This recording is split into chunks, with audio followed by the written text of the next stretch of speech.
Hello friends, സാന്ത്വനത്തിലേക്ക് എല്ലാവർക്കും സ്വാഗതം.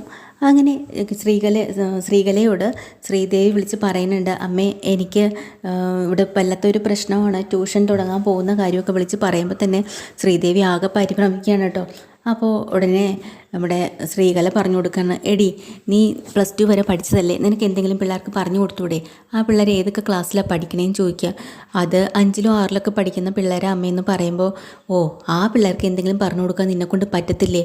നീ +2 വരെ പഠിച്ചിട്ട് എന്താടി? അല്ലെങ്കിൽ തന്നെ നല്ല കിഴക്ക് വെച്ച് കൊടുക്കണം പിള്ളേർക്ക്.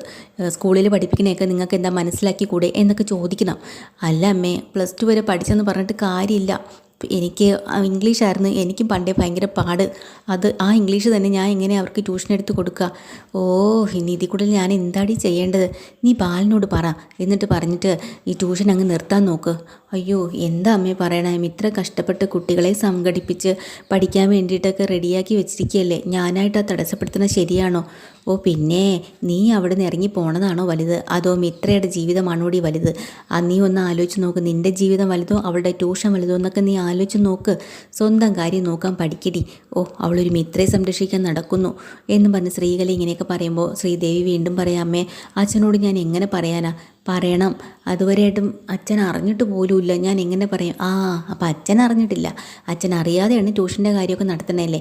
അപ്പോൾ ഒരു കാര്യം ചെയ്യ്, നീ ബാലച്ചനോട് തന്നെ പറ, ഇതുപോലെ മിത്ര ഇങ്ങനെ ഒരു തീരുമാനത്തിലെടുത്തിട്ടുണ്ട്, അതെങ്ങനെയെങ്കിലും തടസ്സപ്പെടുത്തണം. നല്ലതല്ല ഇത്, നമ്മളെ കുടുംബത്തിന് വളരെ മാനക്കേടാണ്. പിള്ളേരെയൊക്കെ വിളിച്ച് ട്യൂഷനൊക്കെ എടുക്കുക എന്ന് വെച്ചാൽ അത്ര ഗതികെട്ടാണോ മുന്നോട്ട് പോകുന്നത്? നാട്ടുകാരറിഞ്ഞാൽ നാണക്കേടല്ലേ എന്നൊക്കെ അങ്ങ് എരികേറ്റി കൊടുക്കുക. അപ്പം തന്നെ ബാലൻ അതിൽ മൂക്ക് കുത്തി വീണോളും. നീ പറയുന്നതേ കേൾക്കൂ. അത് വേണം അമ്മേ, വേണം. അതെ, ഇന്നല്ല നാളെ ആയാലും ഇവിടെ നിന്നൊക്കെ ഇറങ്ങിപ്പോവേണ്ട ഒരു ഗതി വരരുത്, പറഞ്ഞ് മനസ്സിലായോ? അല്ലമ്മേ, ഇതൊക്കെ എത്ര ദിവസം ഞാനിങ്ങനെ ഇത് പിടിച്ച് നിൽക്കാൻ പറ്റും? അടുത്ത് കഴിയുമ്പോൾ അടുത്തൊരു പ്രശ്നം വരൂലേ? അത് അപ്പോഴും നോക്കാം. ഒരു വീട് വെക്കുമ്പോഴേ ഇഷ്ടിക ഓരോന്നായിട്ട് സിമൻറ്റിൻ്റെ മേളിൽ പറക്കി വെക്കുമ്പോൾ നമ്മൾ ആലോചിക്കും എപ്പോഴാണ് ഇത് താഴെ വീഴുന്നത്. പക്ഷേ മേളിലെത്തിക്കഴിഞ്ഞത് കോൺക്രീറ്റൊക്കെ ആയി വാർത്ത് കഴിഞ്ഞാലേ പിന്നെ അങ്ങ് സെറ്റായി, നമ്മൾ പേടിക്കേണ്ട ആവശ്യമൊന്നുമില്ല. അതുപോലെ തന്നെയാണ് നമ്മുടെ ജീവിതവും.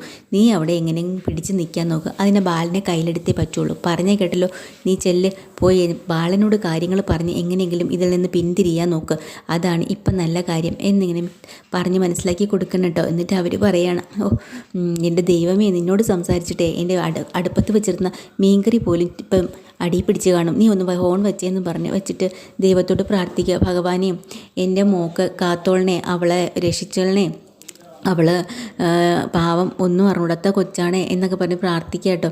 അങ്ങനെ ശ്രീദേവി ചെന്ന് ആലോചനയാണ് എന്താ ചെയ്യാൻ പറ്റുകയെന്നും പറഞ്ഞ് നിൽക്കുകയാണ് കേട്ടോ. അപ്പോൾ മീനാക്ഷി വീട്ടിൽ വന്നിട്ടുണ്ട്. വൈകുന്നേരം ആയിട്ടും റൂമിൽ വന്ന് കയറുമ്പോൾ ആകാശിനെ കാണുന്നില്ല. അങ്ങനെ ആകാശ് എന്താ ഇതുവരെയും വരാത്തത് എന്നും പറഞ്ഞ് ആകാശിനെ നേരെ വിളിക്കുന്നുണ്ട് കേട്ടോ. അപ്പോൾ ആകാശ് പാവം നടന്ന് തളർന്ന് വെയിലത്ത് ഓരോരുത്തും കടകളുടെ കാര്യങ്ങളൊക്കെ അന്വേഷിച്ചിട്ടാണ് വരുന്നത്. സങ്കടത്തോടു കൂടി ഫോൺ എടുക്കുകയാണ്. അപ്പോൾ മീനാക്ഷി എടുത്ത് പറയുന്നുണ്ട്, അത് ഞാനെടി ഓരോ കാര്യങ്ങൾക്ക് വേണ്ടി നടന്നിട്ട് ഇതുവരെ അങ്ങ് എത്താൻ പറ്റിയില്ല, നീ ഒരു 15 മിനിറ്റൂടെ വെയിറ്റ് ചെയ്യ്. 15 മിനിറ്റോ? അതെ, അല്ല ഒരു അരമണിക്കൂർ. 15ഓ അരമണിക്കൂറോ? അല്ല ഒരു അരമണിക്കൂർ നീ വെയിറ്റ് ചെയ്യ്, നമുക്ക് വന്നിട്ട് പുറത്തോട്ടൊക്കെ ഒന്ന് പോവാം. ശരി, സത്യമാണല്ലോ, ഞാൻ കാത്തിരിക്കുകയാണ്, നീ കാത്തിരിക്കുമെന്ന് പറയാം കേട്ടോ. അങ്ങനെ ആകാശിൻ്റെ തിരക്കിലേക്ക് നടക്കുമ്പോൾ മീനാക്ഷി ഫോൺ എടുത്തിട്ട് നമ്മുടെ മിത്രയെ വിളിക്കുക കേട്ടോ. മിത്രയായിട്ട് സംസാരിക്കുന്നുണ്ട്. എന്നിട്ട് ട്യൂഷന് കുട്ടികളൊക്കെ വന്നോ മിത്രയെന്ന് ചോദിക്കുക. മിത്ര പറയുന്നുണ്ട്, ചേച്ചി 2-3 കുട്ടികളൊക്കെ വന്നിട്ടുണ്ട്, നാളെ മുതൽ ബാക്കി കുട്ടികളും കൂടെ വരാമെന്ന് പറഞ്ഞിട്ടുണ്ട് കേട്ടോ. ഓ നന്നായി മിത്രേ, അവിടെ ഒരു ട്യൂഷൻ സെൻ്ററൊക്കെ തുടങ്ങി നമ്മുടെ നാട്ടിലില്ലാത്തൊരു വലിയൊരു അക്കാഡമി തന്നെ അവിടെ തുടങ്ങണം, അതാണ് എൻ്റെ ആഗ്രഹം. നിന്നെക്കൊണ്ടത് സാധിക്കും, എനിക്ക് ഉറപ്പാണ്. നീ വിചാരിച്ചാൽ നടക്കാത്തതായിട്ട് ഒന്നുമില്ലെന്ന് പറയട്ടോ. അങ്ങനെ മിത്ര ഭയങ്കര ഹാപ്പിയിലാണ്. അങ്ങനെ ഗോമതി ഓടി വന്നിട്ട് ചോദിക്കേണ്ട, ആരാ മോളെ ഫോണിൽ? അമ്മേ മീനാക്ഷി ചേച്ചി വിളിച്ചതാ. എന്താ കാര്യം? ഇല്ല, വിശേഷങ്ങളൊക്കെ ചോദിച്ചിട്ടേ, ട്യൂഷൻ്റെ കാര്യങ്ങളൊക്കെ ചോദിച്ചു. ചേച്ചിക്ക് നല്ല ആഗ്രഹമുണ്ട്, ഒരു അക്കാഡമി തുടങ്ങണമെന്നാണ് ചേച്ചി പറയണേ. ശരി, അതൊക്കെ പോട്ടെ, എല്ലാവരോടും എല്ലാം പറഞ്ഞു, ഇതുവരെയായിട്ട് ബാലേട്ടനോട് പറഞ്ഞില്ലല്ലോ മോളെ എന്ന് പറയും. എനിക്കങ്ങ് ടെൻഷനായിട്ട് വയ്യ മോളെ എന്ന് പറയാട്ടോ. അപ്പച്ചി ടെൻഷനാവാതെ, എനിക്കും നല്ല ടെൻഷനുണ്ട് അങ്കിള്, ഇതിന് എന്തെങ്കിലും ഇടങ്ങേട് പറയുമോ? സാരമില്ല, നമുക്കതൊക്കെ പറഞ്ഞ് സമ്മതിപ്പിക്കാം. മോള് പുറത്തേക്ക് വാ, നമുക്ക് അങ്ങോട്ട് പോവാം. അപ്പച്ചി ഇന്ന് രാത്രി എന്തൊക്കെ ആയാലും ഞാൻ ഉറപ്പായിട്ടും അങ്കിളിനോട് ഞാൻ ഈ കാര്യം പറയും. ശരി, നമുക്ക് ഇന്ന് തന്നെ പറയാമെന്ന് പറഞ്ഞ് അവർ കാത്തിരിക്കാം കേട്ടോ.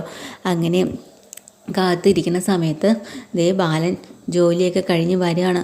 വന്ന് കയറിയുടനെ പതിവ് പോലെ തന്നെ ഗോമതിയെ വിളിക്കുകയാണ്. ഗോമതി ഗോമതി എന്ന്. പക്ഷേ ഗോമതി അടുക്കള ഭാഗത്ത് നിന്നതുകൊണ്ട് കേട്ടില്ല കേട്ടോ. ശ്രീദേവി ഇതും കേട്ടിട്ട് ഓടി വരിക. മോളെ ഗോമതി എന്തേ? അയ്യോ ബാലച്ചൻ വന്നോ? അമ്മ അടുക്കള ഭാഗത്ത് എവിടെയോ നിൽക്കുക. എന്നാൽ ഈ ബാഗ് എന്നും പറഞ്ഞുകൊണ്ട് കയ്യിലിരുന്ന പൈസയും കൊണ്ടുവരുന്ന ബാഗുണ്ടല്ലോ, അതെന്നും ഗോമതിയാണ് ഏൽപ്പിക്കുന്നത്.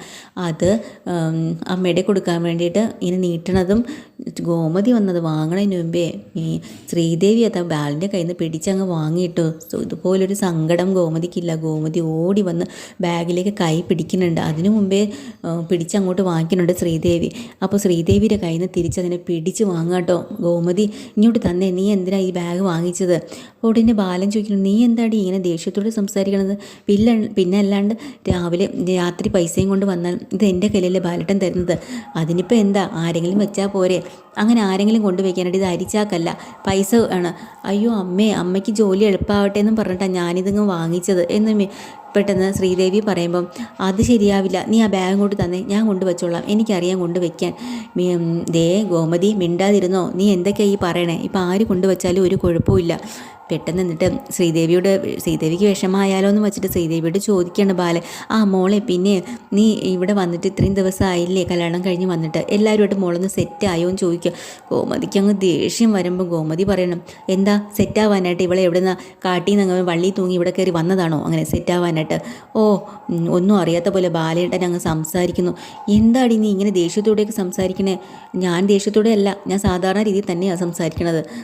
പിന്നെ നീ എന്ത് ഇങ്ങനെ, നിനക്ക് വല്ല സുഖമില്ലായ്മ വല്ലതും ഉണ്ടോ എന്ന് ചോദിക്കാട്ടോ ബാലൻ. അപ്പോൾ പെട്ടെന്ന് മിത്ര ഇടയിൽ കയറിയിട്ട് പറയണം, അല്ല അങ്ങളെ, രാവിലെ മുതൽ അപ്പച്ചിക്ക് നല്ല തലവേദന ഉണ്ടായിരുന്നു എന്ന് പറയുമ്പം, തലവേദന ഉണ്ടെങ്കിലേ അത് വല്ല മരുന്ന് വാങ്ങിച്ച് കഴിച്ചിട്ട് ഉടനെ അടങ്ങി കിടക്കണം, അല്ലാണ്ട് ഇങ്ങനെ ഒരുമാതിരി വന്ന തലയ്ക്ക് വെളിവില്ലാത്തതുപോലെ ഒരുമാതിരി കുത്തി വന്ന് സംസാരിക്കരുത് കേട്ടോ എന്നിങ്ങനെ പറയുമ്പോട്ട് ഗോമതിക്ക് പിന്നെയും ദേഷ്യമാവണം കേട്ടോ. അപ്പം ഉടനെ തന്നെ മിത്ര പറയാം, അതേ അങ്കിളെ, അതേ ചെറിയൊരു ചെന്നിക്കുത്ത് പോലത്തെ ഒരു തലവേദനയാണ് അപ്പച്ചിക്ക്, അതുകൊണ്ടാണ് ഇങ്ങനെ കുത്തി പറയണമെന്ന് പറയണം കേട്ടോ. അങ്ങനെ അവർ സംസാരിച്ചുകൊണ്ടിരിക്കുമ്പോൾ ഉടനെ ശ്രീദേവി ഒന്നും അറിയാത്ത പാമ്പോലും ഇരിക്കുകയാണ്. ബാഗാണെങ്കിൽ ഇറുക്കി പിടിച്ച് വെച്ചിട്ടുണ്ട്, കൊടുക്കണ പോലും ഇല്ല കേട്ടോ. അത് സംസാരിച്ചുകൊണ്ട് നിൽക്കുമ്പോൾ ആനന്ദ് കയറി വരുവാണ്.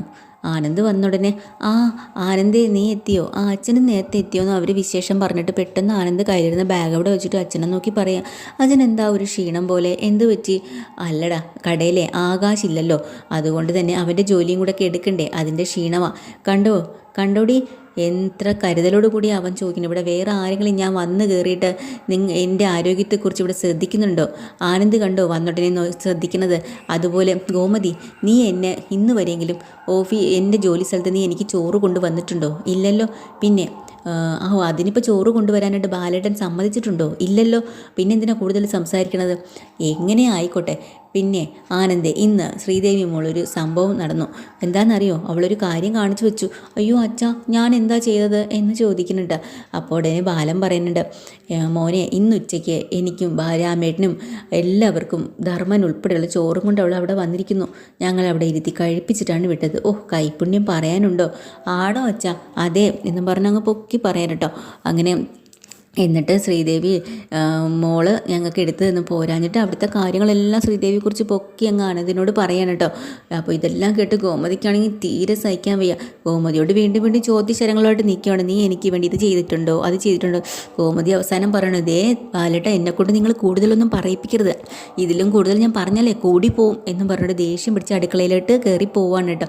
ഇതിനിടയ്ക്ക് മിത്രയോടും കൂടെ വലിയ ആളായിട്ട് പറയാം. ബാലൻ പറയുന്നുണ്ട്, എനിക്കാണെങ്കിൽ ഒരു സ്ട്രെസ്സും തന്നിട്ടില്ല എന്ന്. അപ്പോൾ ഉടനെ മിത്ര അതിൽ ഇടയ്ക്ക് കയറി ഇങ്ങനെ സംസാരിക്കുമ്പോൾ, മിത്ര എന്തിനാ ബാലച്ചൻ പറയുന്ന ചെറിയ തെറ്റുകളൊക്കെ ഏറ്റെടുക്കുന്നത്? അതൊക്കെ അങ്ങ് കണ്ടില്ല എന്ന് വെക്കണം. അച്ഛനോട് ഇങ്ങനെ തർക്കത്തിലൊന്നും പറയരുത് മിത്രയെ എന്നുടനെ ശ്രീദേവിയും കൂടെ പറയാട്ടോ. അങ്ങനെ ശ്രീദേവി ആളിനാളായിട്ട് നിൽക്കുവാണ്. എന്നിട്ട് എല്ലാവരും കയറി പോവാണ് ദേഷ്യം വന്ന്. ആനന്ദിനെ ചേർത്ത് പിടിച്ചിട്ട് ബാലൻ പറയണം, മോനെ, ഇവള് തനി തങ്കമാണ്, അതുകൊണ്ട് നീ അവളെ നന്നായിട്ട് നോക്കിക്കോണം. പറഞ്ഞ മനസ്സിലായല്ലോ? ഈ കുടുംബത്തിന് തന്നെ ശ്രീദേവിയാണ് അവൾ ഐശ്വര്യം കൊണ്ടുവന്നവളാണ്, അതുകൊണ്ട് നീ അവളെ പൊന്നുപോലെ നോക്കണം, കേട്ടല്ലോ? ശരി എന്നും പറഞ്ഞിട്ട്, അച്ഛാ ഞാൻ ഈ ബാഗൊന്ന് കൊണ്ടുവച്ചിട്ട് വരട്ടെ എന്നും പറഞ്ഞ് ശ്രീദേവി അമിത വിനയമൊക്കെ എടുത്തിട്ട് ആ ബാഗിനെയൊക്കെ കൊണ്ടുവയ്ക്കുകയാണ്. എന്നിട്ട് വീണ്ടും ആനന്ദിനെ ചേർത്ത് വെച്ച് മരുമകളെയും ഒക്കെ അങ്ങ് പൊക്കി പറയാം. ഇതെല്ലാം കഴിഞ്ഞിട്ട് അകത്ത് ചെന്നിട്ട് ഒരേ ദേഷ്യം പിടിച്ച് നമ്മൾ ഗോമതി അങ്ങനെ നിൽക്കാൻ കേട്ടോ. അപ്പോൾ ഗോമതി പറയാണ്, ദേഷ്യം പിടിച്ചു. ഓ, ഒരു ബാലച്ചനും വന്നിട്ടുണ്ട്, ശ്രീദേവി മരുമോളും വന്നിട്ടുണ്ട്, ലോകത്ത് വേറെ ആരും ഇല്ലാത്തതുപോലെ ഒരു അച്ഛനും മരുമോളും, എന്താ സ്നേഹം, ബാക്കിയുള്ളവരെല്ലാവരും ചെയ്യുന്നത് കുറ്റം എന്നും പറഞ്ഞ് നിൽക്കുമ്പോഴാണ് മിത്ര വരുന്ന അപ്പച്ചിന്ന് വിളിക്കണം. എന്താടി നിനക്ക്? അപ്പച്ചി ഇത് ഞാനാ. ഓ, നീ ആയിരുന്നോ? നിനക്ക് എന്താ വേണ്ടത്? അല്ല അപ്പച്ചി പോട്ടെ, എന്ന് ക്ഷമിച്ചു കള. എന്ത് ക്ഷമിക്കാനാടി? ഞാൻ ഉണ്ടാക്കുന്നത് ഇത്രയും കാലം ഇവിടെ വെച്ച് വിളമ്പിയിട്ട് ഒരു വിലയും എനിക്കില്ല, എന്നിട്ടോ പറയുന്നത് കേട്ടില്ലേ? ശരി പോട്ടെ, ഇതെല്ലാം സഹിച്ചു. ഞാൻ ആഹാരം ഉണ്ടാക്കാൻ കഴിയാത്തവരാണ്, രുചിയുള്ള ഭക്ഷണം ഉണ്ടാക്കാൻ പറ്റാത്തവളാണ്, ഒക്കെ ശരി തന്നെ, നല്ലപോലെ കോലം വരയ്ക്കാൻ അറിയാത്തവളാണ്, ഒക്കെ തികഞ്ഞു എന്നാണ് അവരുടെയൊക്കെ വിചാരം. നടന്നോട്ടെ, ഉടനെ നടന്നോട്ടെ, കാണിച്ച് കൊടുക്കണുണ്ട് ഞാൻ. ഇത് അധികകാലം ഞാൻ മുന്നോട്ട് വാഴിക്കില്ല എന്ന് പറഞ്ഞു ഗോമതി. അപ്പോൾ ഇതിനെല്ലാത്തിനും മിത്ര ഓടി വന്ന് സമാധാനപ്പെടുത്തിയിട്ട് പറയാം, അപ്പച്ചി സമാധാനപ്പെടുക, മീനാക്ഷി ചേച്ചി വന്നോട്ടെ, നമുക്ക് എല്ലാവർക്കും കൂടി ചേർന്ന് നല്ലൊരു പ്ലാൻ ഉണ്ടാക്കാം. അതെ അതെ, അവൾക്ക് മാത്രമേ എന്നോട് സ്നേഹമുള്ളൂ, വന്നോട്ടെ, എന്നിട്ട് കാണാം. അയ്യോ അപ്പച്ചി, ഞാൻ രാത്രി അച്ഛൻ അങ്കിള് വന്നോടനെ ട്യൂഷൻ്റെ കാര്യം പറയാമെന്ന് പറഞ്ഞിട്ട് നമ്മൾ പറഞ്ഞില്ലല്ലോ. അയ്യോ അത് ശരിയാണല്ലോ മോളെ, ഈ കളികൾക്കിടയിൽ കൂടെ അത് ഞങ്ങൾ മറന്നുപോയല്ലോ. ഇനിയിപ്പോൾ ഇതിൻ്റെ ഇടയിൽ കൂടെ പോയി പറഞ്ഞാൽ എന്താവും? നാളെ ആവട്ടെ, എന്തായാലും നമുക്ക് രാവിലെ തന്നെ ഇതിനെക്കുറിച്ച് സംസാരിക്കാമെന്ന് പറയാം കേട്ടോ. അങ്ങനെ അവരങ്ങ് പിരിഞ്ഞു പോവുകയാണ്. പിന്നെ മീനാക്ഷി വീണ്ടും നമ്മുടെ മീനാക്ഷീനെ കാണിക്കുന്നുണ്ട് കേട്ടോ. അപ്പോൾ മീനാക്ഷി ആണെങ്കിൽ ഭയങ്കര സങ്കടത്തിൽ വൈകിട്ട് ഒരുപാട് നേരമായിട്ട് ആകാശ് വരാത്തതുകൊണ്ട് മീനാക്ഷി കിടന്ന് ഉറങ്ങിപ്പോയി. അങ്ങനെ ആകാശ് രാത്രി വന്ന് മീനാക്ഷിയോട് പരിഭവം പറയാനുണ്ട്. റെഡി, ഒരുപാട് ജോലി തിരക്കുണ്ടായിരുന്നു, അച്ഛൻ ഏൽപ്പിച്ച ജോലിയല്ലേ, ചെയ്യാതെ പോയാൽ ഇനി അതിൻ്റെ പേരിലാവും. അതെ എനിക്കറിയാം, അല്ലെങ്കിൽ തന്നെ നമ്മൾ നല്ല രീതിയിലൊരു ഹണിമൂണോ യാത്രയോ എന്തെങ്കിലും പോയിട്ടുണ്ടോ ആകാശ്? കല്യാണം കഴിഞ്ഞ് ആകെ പോയത് ഒരേ ഒരു സിനിമയ്ക്ക് മാത്രമാണ്. ഇവിടെയെങ്കിലും ഇത്ര സ്വാതന്ത്ര്യത്തോടെ കുറച്ച് നമുക്ക് പുറത്തോട്ടൊക്കെ പോയി കൊച്ചിയെല്ലാം കാണണം, നല്ലൊരു റെസ്റ്റോറൻറ്റ് ആഹാരം കഴിക്കണം എന്നൊക്കെ വിചാരിച്ചിട്ട് പോലും നടന്നില്ലല്ലോ ആകാശ് എന്ന് പറഞ്ഞ് സങ്കടപ്പെടുക കേട്ടോ. അപ്പോൾ മീനാക്ഷി, നീ ഇങ്ങനെ ദേഷ്യപ്പെടല്ലേ? ദേഷ്യമല്ല ആകാശേ, എനിക്ക് സങ്കടമാണ് വരുന്നത്. നമുക്ക് മാത്രം എന്താ ഇങ്ങനെ വീട്ടിൽ അടിയും വെച്ച് ബഹളവും വെച്ച് മത്സരിച്ചാണ് അവിടെ നിന്ന് ഇറങ്ങി വന്നത്, എന്നിട്ടും എന്തെങ്കിലും ഒരു ഫലം നമുക്കുണ്ടായോ? അല്ല, എന്തായാലും സമാധാനപ്പെട്ട്, ഏകദേശമൊക്കെ ഉള്ള ജോലി ഞാൻ തീർത്ത് വച്ചിട്ടുണ്ടെന്ന് പറയാം. എന്ത് തീർത്ത് വച്ചിട്ടുണ്ടെന്ന്? ഏകദേശം. അപ്പോൾ ഇനി ബാക്കിയുണ്ടെന്ന് അർത്ഥം അല്ലേ? നാളെ അപ്പോൾ വീണ്ടും ഉണ്ട് ജോലി, നാളെയും നമുക്ക് ഒരിടവും പോകാൻ പറ്റില്ലെന്നാണോ നീ പറയണത്? അല്ലേ ആകാശ് എന്ന് പറയാം കേട്ടോ. അതല്ല, ഒരു കാര്യം ചെയ്യും, നമുക്ക് വിശക്കുന്നു, നമുക്ക് എന്തായാലും ഫുഡ് കഴിക്കാമെന്ന് പറയാം കേട്ടോ. എൻ്റെ ഒരു ഫ്രണ്ടിനെ വിളിച്ചിട്ട് ഞാൻ എല്ലാം ഏർപ്പാടാക്കിയതാണ്, ഇവിടെ ഒരു ഫ്രണ്ടുണ്ട്, അവൻ്റെ റെസ്റ്റോറൻറ്റിൽ പോയി കഴിക്കാമെന്ന്. ഇപ്പം അതൊക്കെ അടച്ച് കാണില്ലേ ആകാശ്? നമുക്ക് ഇവിടെ നിന്ന് എവിടെന്നെങ്കിലും ഓർഡർ ചെയ്ത് ഇവിടെ മുഖത്തോട് മുഖം നോക്കിയിരുന്ന് കഴിക്കാം, അതാ നല്ലത് എന്ന് മീനാക്ഷി പറയുമ്പോൾ ആകാശ് പറയും, എടി ഹോട്ടലിൽ പോയിരുന്നാലും നമ്മൾ അതൊക്കെ തന്നെയല്ലേ ചെയ്യുന്നത്. ഓ, കളിയാക്കാണല്ലേ? നാളെ പോവാൻ നേരത്ത്, തിരിച്ച് നാട്ടിലേക്ക് പോവാൻ നേരത്ത് ബസ് വരുന്ന സമയത്തെങ്കിലും ആകാശിൻ്റെ പണിയൊക്കെ തീർന്ന് വരുമോ? എനിക്ക് അത്രയും അറിഞ്ഞാൽ മതി എന്ന് പറഞ്ഞ് ദേഷ്യം പിടിക്കട്ടോ. അപ്പോൾ കൃഷ്ണമംഗലത്താണെങ്കിൽ ബാങ്കിൽ നിന്ന് ലോണ് അനുവദിച്ച് കൊടുക്കുന്നതിൻ്റെ പൈസ വളരെ കുറച്ചേ കൊടുക്കത്തുള്ളൂ കേട്ടോ. പുതിയതായിട്ട് തുടങ്ങാൻ ഇവർ നിശ്ചയിച്ചിരിക്കുന്ന യൂണിറ്റും കൂടെ എന്തായാലും അതിൽ ഈട് വയ്ക്കണം, എന്നാലേ കൊടുക്കത്തുള്ളൂ. പക്ഷേ അതിന് ലൈസൻസും കിട്ടിയിട്ടില്ല. അങ്ങനെ അവരവിടെ ആകെ അങ്ങോട്ടും ഇങ്ങോട്ടും ടെൻഷൻ പിടിച്ചിരിക്കുക, അതിന് വേണ്ടി ഇനി എന്താ ചെയ്യാന്ന്. അപ്പോൾ അലോക് പറഞ്ഞു കൊടുക്കുന്നുണ്ട്, ഞാനൊരു ബുദ്ധി ഉപദേശിച്ച് തരാം, അവിടെ നമുക്കതിന് ലൈസൻസ് അല്ലേ വേണം, അതിന് വേണ്ടി ഒരു വഴി മതി. കാരണം മിത്രയും അപ്പുറത്തെ നമ്മളവരുമായിട്ട് പിണക്കമാണെങ്കിലും അവിടെ മീനാക്ഷിയും മിത്രയും തമ്മിൽ നല്ല കൂട്ടാണ്. മിത്രയെ സോപ്പിട്ട് കഴിഞ്ഞാൽ മീനാക്ഷിയോട് കാര്യങ്ങൾ അവതരിപ്പിച്ച് നമുക്കിതങ്ങ് ശരിയാക്കി എടുക്കാമെന്ന് പറയാം. അപ്പോൾ അതിനു വേണ്ടി നമുക്ക് മിത്രയോടൊന്ന് സംസാരിക്കാൻ, തൽക്കാലത്തേക്ക് പിണക്കങ്ങളെല്ലാം മറന്നതുപോലെ നമുക്കൊന്ന് അഭിനയിക്കാമെന്ന് പറയാം കേട്ടോ. അപ്പോൾ അനന്തൻ ചോദിക്കുന്നുണ്ട്, എങ്ങനെ അഭിനയിക്കാമെന്നാണ് നീ പറയണത്? അല്ല, വെല്ലിച്ചൻ വിചാരിച്ചാലേ കാര്യം നടക്കൂ, വെല്ലിച്ചൻ മിത്രയോട് സംസാരിക്കണം, മിത്ര അത് മീനാക്ഷിയോട് സംസാരിക്കുമല്ലോ, അങ്ങനെ നമുക്ക് ഇതിനൊരു തീരുമാനം ഉണ്ടാക്കാമെന്ന് പറയാൻ പോകും. അയാൾക്ക് ദേഷ്യം വന്ന് ചാടി എണിച്ചിട്ട് പറയുന്നുണ്ട്, കൊള്ളാം, നിൻ്റെ ബുദ്ധി നന്നായിട്ടുണ്ട്, ഞാൻ ഒരിക്കലും അവളുടെ അടുത്ത് സംസാരിക്കാനോ ഈ കാര്യം പോയി പറയാനോ പോവില്ല എന്നൊക്കെ പറയുമ്പോൾ ഉടനെ രാജശ്രീ വന്ന് പറയാം, ഏട്ടൻ എന്തിനാ അവനോട് ദേഷ്യപ്പെടുന്നത്? അവൻ പറഞ്ഞതിലും കാര്യമുണ്ട്. ഓ അത് ശരി, അപ്പം നീയും മോൻ്റെ സൈഡിൽ നിന്ന് പറയാല്ലേ, കാര്യം കാണാൻ വേണ്ടിയിട്ട് ഞാൻ മിത്രയുടെ കാല് പിടിക്കണമെന്നാണ് നീ പറയണല്ലേ? അതൊരിക്കലും നടക്കാൻ പോകുന്ന കാര്യമല്ല എന്ന് പറയണം. അപ്പോൾ അച്യുതനും പറയുന്നുണ്ട്, വേണ്ട, ആ ഒരു നടപടി വേണ്ട, വേറെ എന്തെങ്കിലും വഴി നോക്കാമെന്ന് പറയാം. അപ്പോൾ അമ്മ മാറിന്നിട്ട് പറയുന്നുണ്ട്, എന്തൊക്കെ പറഞ്ഞാലും അച്ഛനും മോളും എന്നായാലും ഒന്ന് തന്നെയാണ്. അനന്തൻ്റെ സ്വന്തം മകളെ തന്നെയാണ് മിത്ര, അവന് സംസാരിക്കാനും മിണ്ടാനും ഒക്കെ അവകാശമുണ്ട്. പക്ഷേ അലോകെ, നീ പറഞ്ഞതുപോലെ ഈ കാര്യം സാധിച്ചെടുക്കാൻ വേണ്ടിയിട്ട് ഒരിക്കലും മിത്രയോട് സംസാരിക്കാനോ ചോദിക്കാനോ പോകാൻ പാടില്ല, അതാണ് അതിൻ്റെ അന്തസ്സ്, മനസ്സിലായല്ലോ എന്ന് പറഞ്ഞ് നിൽക്കട്ടെ എപ്പിസോഡ് തീരുന്നത്. അപ്പോൾ പുതിയൊരു എപ്പിസോഡുമായി വീണ്ടും വരാം. ചാനൽ ഇഷ്ടമായ ലൈക്ക് ചെയ്യുക, സബ്സ്ക്രൈബ് ചെയ്യുക. താങ്ക്